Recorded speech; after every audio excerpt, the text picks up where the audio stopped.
Donald Trump has launched his second presidential term with a flood the zone strategy designed to overwhelm the left before it can mount a response. The real estate mogul, aware of how a hostile media and entrenched Washington bureaucracy hindered his first term, is using the overwhelming mandate he received from voters to build early momentum. Among Trump's many promises, none mattered more to his supporters than swift and substantive action on immigration. His first-week strategy shows that he took that commitment seriously. In just 7 days, Immigration and Customs Enforcement conducted nationwide raids, arresting thousands of illegal immigrants. Authorities prioritized the most dangerous offenders, ensuring gang members, drug traffickers, and child predators were swiftly removed. The speed of these removals raises one clear question. Was the Biden administration allowing violent illegal aliens to terrorize American citizens on purpose?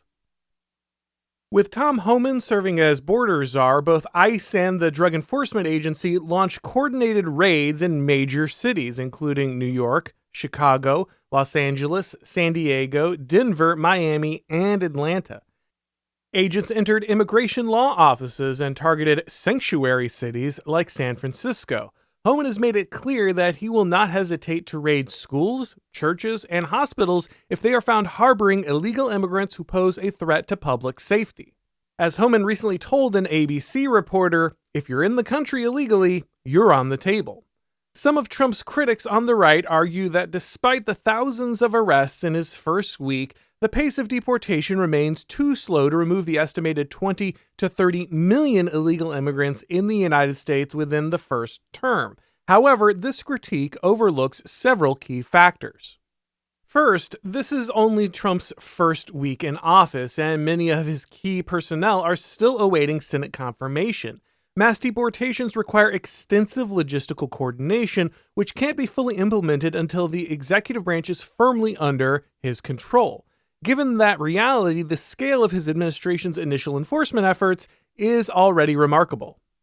Another flawed assumption is that all illegal immigrants should be rounded up and simultaneously deported. Trump's team recognizes that foreign governments will resist accepting thousands, if not millions, of their least desirable citizens. Mexican President Claudia Sheinbaum has already voiced opposition to the more than 4,000 deportations to her own country in Trump's first week. Colombian President Gustavo Petro initially refused to accept deportees until Trump threatened tariffs and visa restrictions. Petro quickly relented, even offering his presidential jet for deportation flights.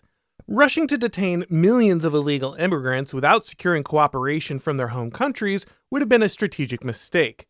It would have forced the administration to hold them in detention facilities, giving the left time to obstruct the process and fueling media narratives about concentration camps or kids in cages.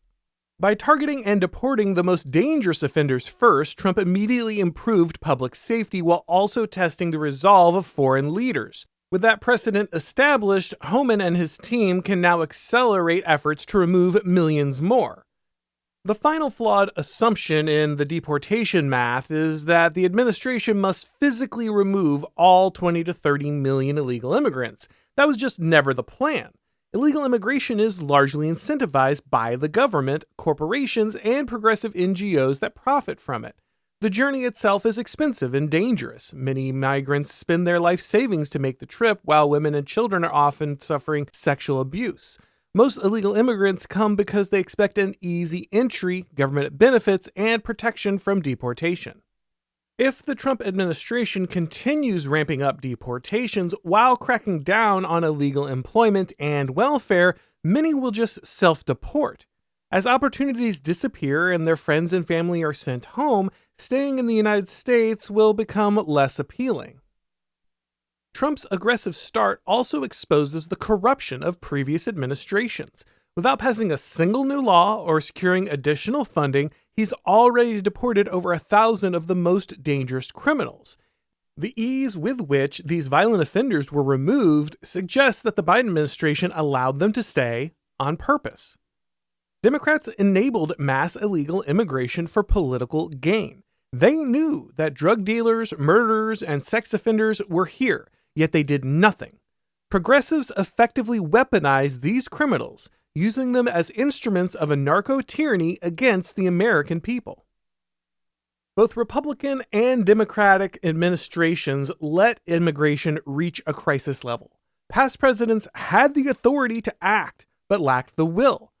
Democrats facilitated what amounted to a foreign invasion, with Joe Biden lying repeatedly about how he just didn't have the power necessary to shut down the border, when, in truth, he had it all the time. Republicans, on the other hand, were at best total cowards who feared a backlash from hostile media. And at worst, and I want to be clear, this is the far more likely scenario, the Republicans were complicit with the invasion, using it to line the pockets of their donor class while throwing up some kind of performative opposition, all the time betraying their voters. With a single show of strength, Trump demonstrated how easily foreign governments could be forced to comply and how swiftly the worst offenders could be expelled. Much work remains, and scaling up full mass deportations presents logistical challenges, but the early results are promising. Trump deserves a lot of credit for his bold start and must stay committed to his promise of removing most, if not all, illegal immigrants from this country. While Democrats are in retreat for now, they won't stay that way forever.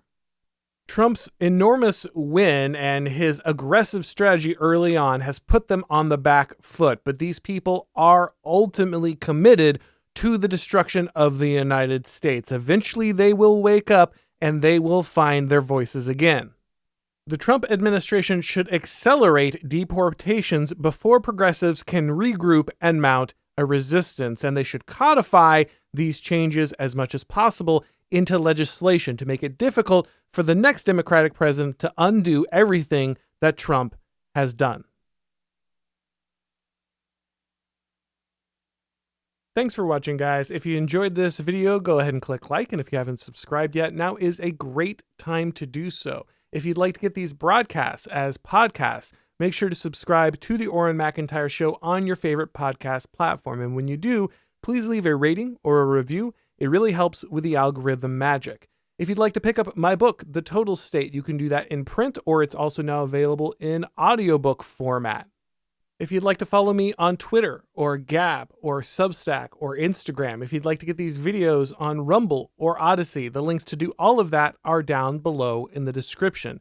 If you'd like to support the show, there is now merch over at the Blaze website. You go to shopblazemedia.com, click on the Auron MacIntyre Show collection, and there's plenty of great shirts and hats and mugs and everything there. And of course, you can read all of my columns and watch all of my shows over at the Blaze.